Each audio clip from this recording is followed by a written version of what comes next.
Joel, thanks for joining me. I want to dive right into this story because it is incredibly tragic and disturbing. A university student has been killed in Nigeria, allegedly murdered by a Muslim mob. Can you tell us a little bit about what happened? Sure. Yeah. Well, we're still piecing the pieces together from different reports, but we have videos, we have photos, which I've seen. Unfortunately, I wish I hadn't seen them. But it seems what happened is this young woman, was the head of the Women's Christian Fellowship in her university in a city in the north of Nigeria called Sokoto. And there was some kind of argument in a WhatsApp group about religion. Some people say she praised Jesus for something. Other people say she asked some other people to stop talking about religion so much. And the next day, some young Muslim students went to her hostel and grabbed her and beat her to death and then burned her body. And we have the video of the body being burned, and you can see the faces of the people who did it, and you can hear them shouting, Allahu Akbar. And they are apparently not afraid at all of being punished for this. I mean, it is a horrific story. Reports of her being stoned and then, as you mentioned, burned. I also read that she was trying to hide out in the university's security office, and that they found her there. This is unimaginable in 2022 that an event like this would be happening in the world.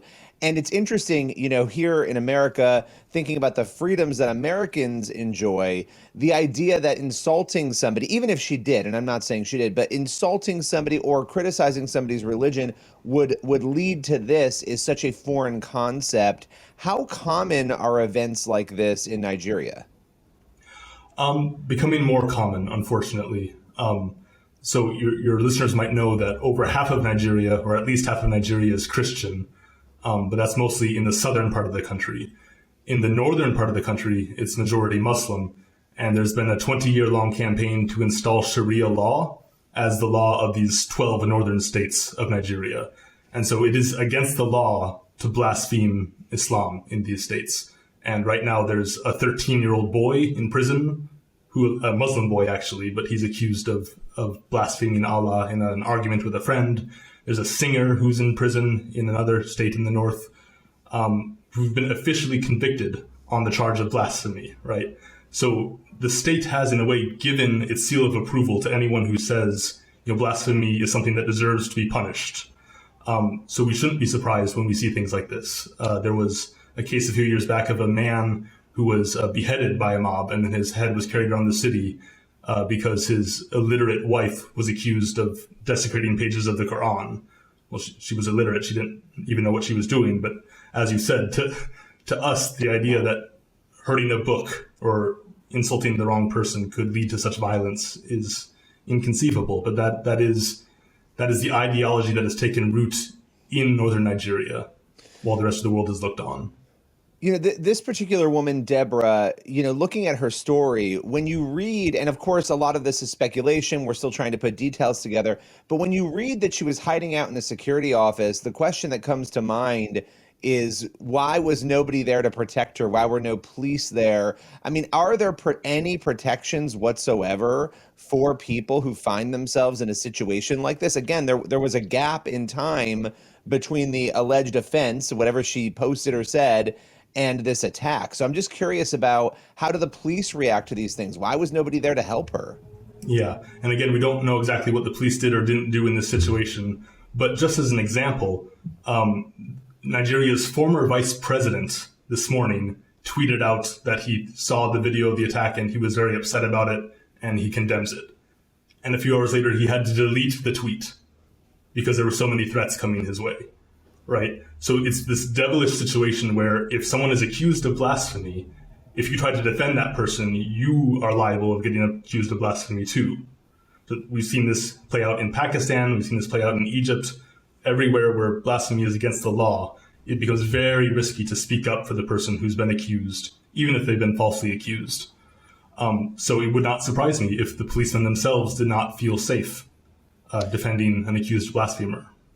Wow. And again, that is completely foreign to the rest of us, right? When you talk about rights and structures and responsibility and, looking at this story, you and I were talking before we started the interview about the fact that A number of outlets are covering this where you don't always see these sorts of persecution stories.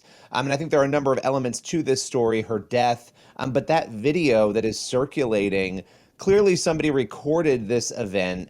And you described a little bit, and I know it's difficult to describe, but what does the video show in its entirety? So there's one video clip where Deborah's body is already on the ground, lifeless, and about 5 different men are hitting it with sticks and chains. And then there's a second video where there's a fire, and you can see that there's a body burning in the fire, and people are shouting Allahu Akbar, which is, it literally means God is great. And it has a religious sense for most Muslims, but for extremists, it's a victory cry or a battle cry. It can serve that purpose. You know, obviously we can be praying and we need to be praying for Deborah's family and her loved ones and for Nigeria as a whole. I mean, this is something you deal with on a daily basis. You are the head of international communications for Christian Solidarity International. You know, as a believer and as somebody who's looking at these events and seeing videos like that, how do you process that? You know, I'm interested to know, how do you deal with knowing that, not only knowing these events are happening, but also seeing them and working diligently to try to stop them?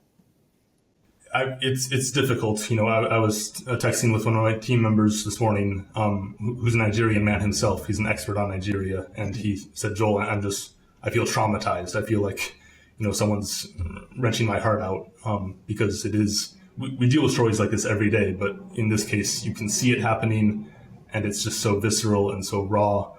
But you know, what happened to Deborah is not unique. You know, just yesterday, actually, or 2 days ago, I believe, the Islamic State in Nigeria released a video showing 20 Christian hostages being executed in one go.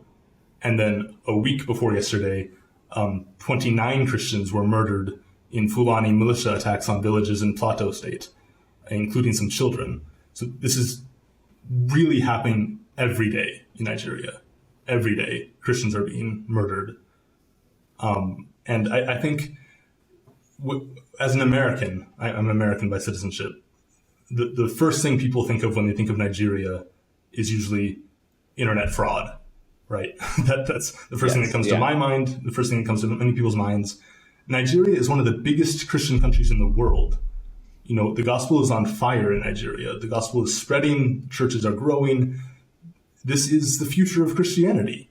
Churches are dying in Europe. Churches are slowly shrinking in the United States too. But in Nigeria, that's where the kingdom is spreading. And why is it that we aren't paying attention to this? And why is it that we haven't noticed that precisely where the church is having the biggest growth, the devil is attacking the most ferociously? And why is it not a scandal when our Secretary of State flies to Nigeria's capital and then the next day removes Nigeria from the United States' list of countries that persecute people for their religion? I mean, why? Obviously, that's scandalous. But why are we not talking about it? Why did President Biden, pay no political price for this? Why do you think that is? You know, I'd love to talk about what, because look, I mean, they rank number 7 on Open Doors USA's list. You're monitoring them. Everybody seems to be looking at Nigeria, and this particular event, this horrific stoning and burning of a human being's body, it would seem is not just anecdotal. You just listed off a number of other events. This is what is happening there. Why do you think this nation was removed? So, I'll step a little bit back in history, if that's all right with you. Sure. When the British came to Nigeria and they colonized Nigeria, they found a lot of small ethnic groups in the south, and then they found in the north a caliphate. Right, it was called the Sokoto Caliphate. It was actually based in the city where this lynching happened yesterday. And the British said, well, a caliphate, we understand what that is. We understand how it works.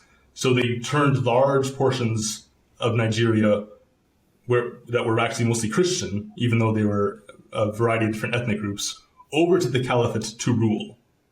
Right, so British colonialism kind of made use of the Muslim rulers of the north to control Nigeria.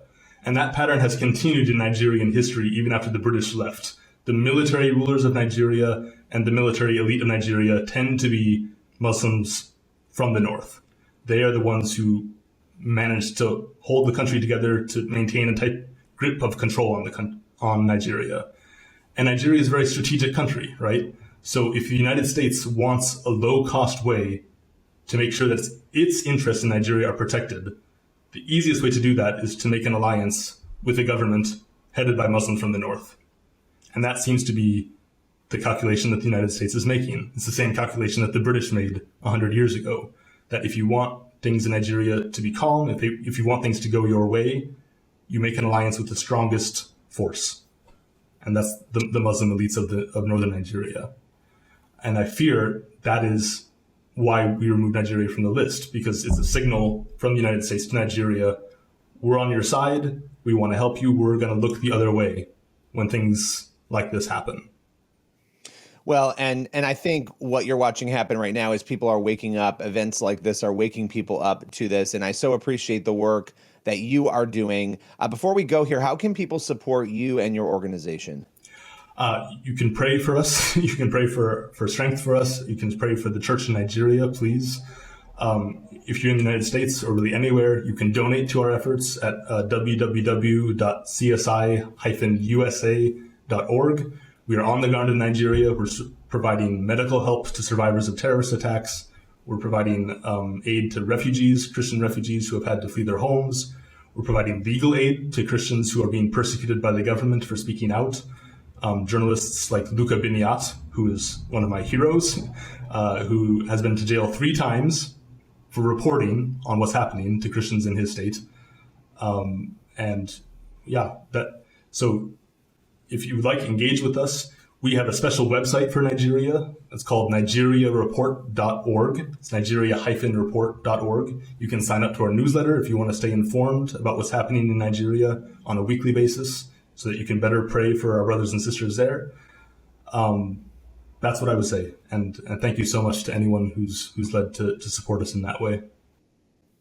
Well, thank you for your time. Really appreciate you coming on. It's a heartbreaking, very difficult story, but we appreciate you giving us the information and keeping us up to date on what's happening in Nigeria.